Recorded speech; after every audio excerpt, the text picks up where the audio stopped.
আপনি প্ৰথম অৱস্থাত যেহেতু আপুনি প্ৰশিক্ষণ ল'লে প্ৰশিক্ষণৰ পৰা পুনে পুনে আপুনি যুদ্ধলৈ গৈছে হয় কিন্তু যুদ্ধলৈ যাওঁতেতো আপোনালোককতো কোৱা নাই ইয়াতেতো কোৱা নাই যে আমি যুদ্ধলৈ গৈ আছো নাই কোৱা নাই আপোনালোক সাগৰৰ মাজত গৈ কৈছে সাগৰৰ মাজত গৈ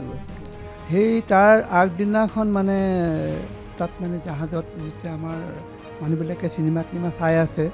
সিহঁতক চিনেমাখনৰ মাজতে এটা ক্লিপ এটা আহে all naval sailors requested to join their ship immediately আমাৰ কিছুমান মই যেনিবা জাহাজতে আছিলোঁ আমাৰ কিছুমান মানুহ বাহিৰত আছিলে ফুৰিবলৈ গৈছিলে চিনেমা চাইছিলে মই সুধিছোঁ তোমালোকৰ कैसे मालूम पड़ा नहीं वो क्लिप आया ना उधर सिनेमा हॉल में सिनेमा क्लिप आया है तो हम इसीलिए वापस आ गया सिनेमा বাদ দি পেলাই আমি যিখিনি মানুহ চাই আছিলে তেওঁলোক আহি গ'ল আৰু কিছুমানে আমাৰ ক্লাব এটা আছে সেই ক্লাবত এনেই খাবলৈ যায় হুইস্কি খাবলৈ যায় তাতো সিহঁতক ক'লে যে এইকেইখন জাহাজ নাম কৈ দিছে এইখন জাহাজত যিমান মানুহ আছে আপোনালোকে ইমিডিয়েটলি যাওক জাহাজত ৰিপৰ্ট কৰকগৈ